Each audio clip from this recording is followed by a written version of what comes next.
Rachel Reeves was a last-minute invitee to the NHS 10-year plan launch. The government effectively hijacking its own event to show the Chancellor was still firmly in place.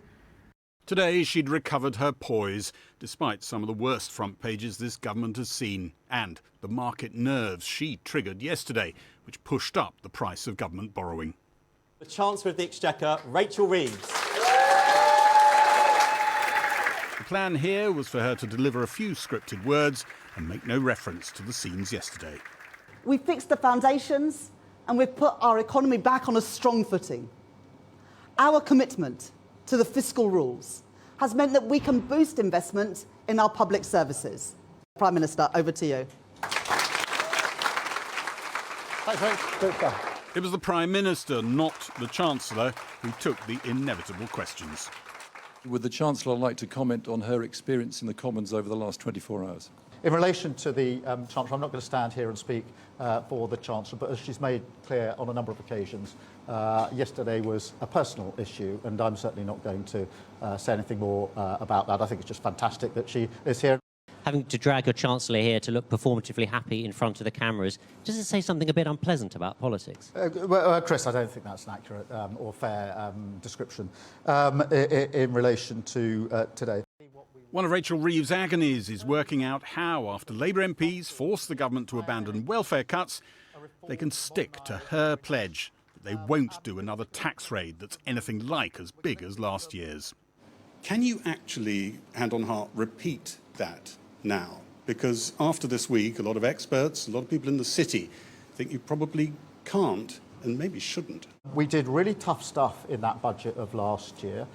We made sure that we stabilised the economy, and we took the big and heavy decisions early on. And that's what we meant by what we said when the Chancellor said that before. It's what I mean and say again today. We've done a lot of the heavy lifting. We've done a lot of the hard yards. As a result of that, we're turning our economy around. The fastest growth in the G7 in the first quarter of this year, business confidence at a 9-year high, and record investment. In the end, that's what drives growth, and that's what we were saying a year ago the other side of the election, and I say it again here today. Thank you, Gary. What gilt markets were doing yesterday, because it looked rather serious for a while. Well, Gary, a lot of people were worried. What they were saying was they weren't sure a Labour government, maybe without Rachel Reeves in it, would balance the books. Well, Gary, again, I think, as you know, it's unwise, and politicians don't comment on markets, and I'm not going to do so. Thank you.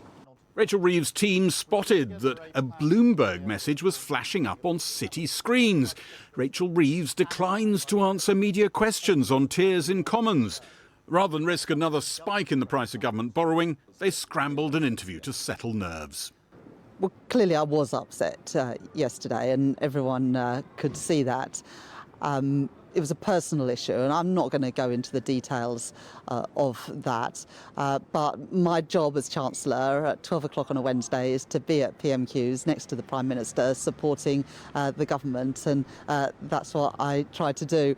I guess the thing that maybe is a bit different between my job and many of your viewers is that when I'm having a tough day, it's on the telly, and most people don't have to deal with that. There was no repeat of yesterday's gilt market spike. Some believe the market's message then was pretty clear. Well, I think anyone who were to succeed her, if she were to change in the near term, would be likely to be someone who regarded the fiscal rules as less of a constraint. Of course, they might undergo a Damascene conversion when they actually look at the arithmetic, but replacing her with someone who was prepared to ease the fiscal rules would do nothing to allay concerns in international markets. Rachel Reeves cheered up by a joke about using dentist chairs to extract spending cuts from ministers. Aides suggest she's also cheered up by the gilt markets proving her rules aren't strictly self-imposed, but something markets would impose on anyone who was Chancellor. Well, government bonds have rallied today after the Prime Minister's public support for Rachel Reeves, bouncing back from yesterday's turmoil amid concerns about government borrowing and the state of the public finances. Our economics reporter Neil MacDonald is here. And Neil, the government is clearly very sensitive about what's going on in the markets. Are they right to be? Well, the financial markets have a big say in how the government behaves right now, because the government wants to borrow a lot of money from them and carry on borrowing a lot of money. And I want to show you that borrowing in the form of the number of bonds, what are called gilts, that they're trying to sell to those financial investors. You can see that back in the banking crisis, it peaked at just over 200 billion a year. When COVID shut down our economy, it was nearly 500 billion a year. And right now it is still running at 300 billion a year and is set to carry on running at those sorts of levels for the rest of the decade. And that gives financial markets clout. So how close have we come to a financial crisis? Well, one of the big city banks was saying today that this was not a fiscal crisis, but it does show how precarious the UK's financial position is. And one of the reasons why they think it's not a crisis is precisely because the Chancellor remains so committed to these fiscal rules that Gary was talking about, more popular perhaps in the city than they are with some, maybe many Labour MPs. So the UK government can borrow money. I think the question is at what price? If there's a 1 percentage point increase in the interest rates on UK government borrowing, that will cost us £12 billion a year at the end of 5 years, a huge amount of money. But the key is that increase in interest rates sustained? And I think that's why the government was so keen today to very quickly reassure the markets as they did yesterday, because that reassurance can literally save them billions of pounds, which they would otherwise have to find from elsewhere. But having said all of that, higher taxes look inevitable, don't they? Yeah, I mean, given those risks around higher borrowing, bizarrely higher taxes might be the easier option to go for, but there will be challenges around how those higher taxes are delivered. So I wanted to show you consumer confidence last year, and you can see how it goes up a lot actually in the run-up to the general election, but then falls all the way back down again as the talk turns to difficult decisions, winter fuel payment cuts, higher taxes in the budget. Now, the Chancellor will not want to see that again. The Prime Minister was telling Gary he doesn't want to write the budget now, and of course the economy, the public finances might improve in the next 5 months, but I think that the government's going to have to think about how it manages consumer and business confidence as well as the financial markets if this is the run-up to a tax-raising budget. Neil, thanks very much.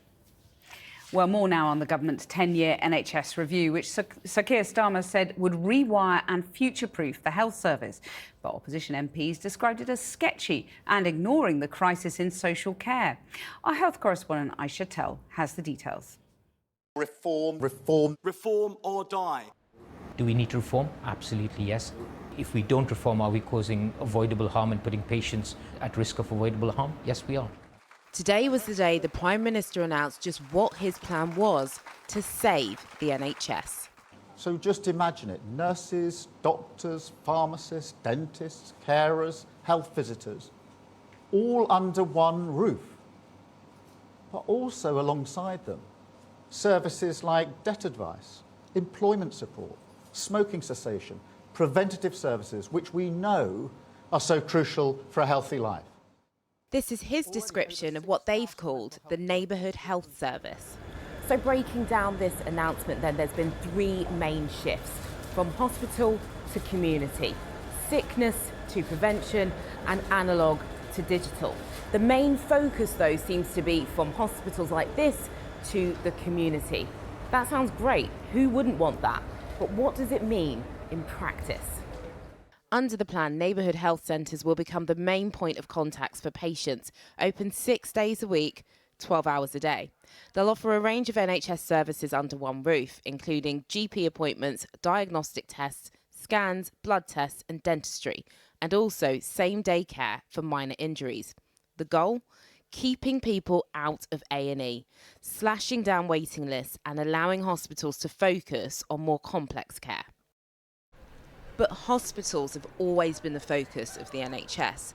Today's plan isn't new. Change would come in staff delivering it. There is a lot more integration which is happening right now as we speak, even before this 10-year plan came through. But there is a lot more collaboration, there's a lot more conversations happening with our community partners, recognising that the only way we're going to get to this space that we all want to get to is through effective collaboration. One of the main issues that stubbornly persisted is people being in hospital who don't need to be. Each day we're probably seeing about 30 to 40 patients on each of our hospital sites that would be better placed at home. And just give us that context of 30 to 40 patients. What does that mean in terms of resources, beds, staffing? That's several wards. Several wards? Several wards, about 2 wards. Wow. A day. So if this change is made, that will be a huge impact. It will. It will make hospitals run much more efficiently, but most importantly, our patients will get care delivered closer to home, which is exactly what they want. Communities around the country have already come together in what looks like a smaller version of these health hubs. At this community garden in Sutton, the gnomes have been lovingly restored by hand and volunteers tend to their crops. Here they can find medical advice and mental health support. Dr. Ellie Barnard oversees the project. The ideas behind the 10-year plan are brilliant, so we all wholeheartedly agree that prevention is the best approach in early intervention. And my real hope for the 10-year plan is that the resource and the energy goes where the words go, which is that yes, early intervention and prevention are important, but it needs sustainable resource behind it to be able to be an enabler. Health organisations have broadly welcomed the plans, but there's concerns over their execution. So I think one of the things is this is the first long-term NHS plan I can remember that didn't come alongside a promise of more funding and more staff to deliver it. If anything, it's the opposite. I've been talking to people in the NHS this morning and they can absolutely see the vision, but what they really want to know is, what am I meant to do next? The Department of Health says a delivery plan will come soon, but the key test is whether it will work for all of us by 2035. Well, earlier I spoke to the Health Secretary, Wes Streeting, and began by asking him about his 10-year plan and when exactly people might start seeing improvements.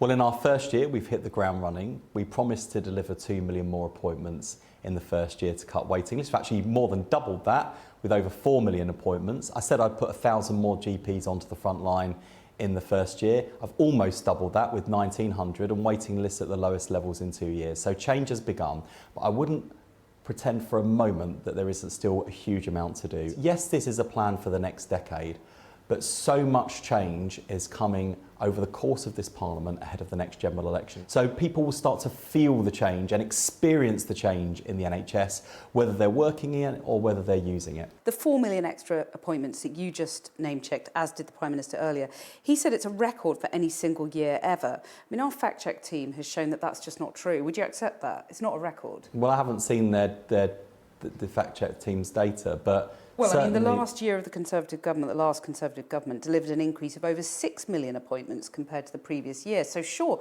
I don't. But we've delivered 4 million on top of that. So I think the Prime Minister's absolutely right. It is a record amount of activity. Yeah, but 6 million is more than 4 million. NHS. I mean, but we've delivered 4 million on top of the 6 million without splitting hairs. This is going to become really boring television if we carry on like this. Yeah, but that's an incremental But we've got the lowest waiting lists for 2 years.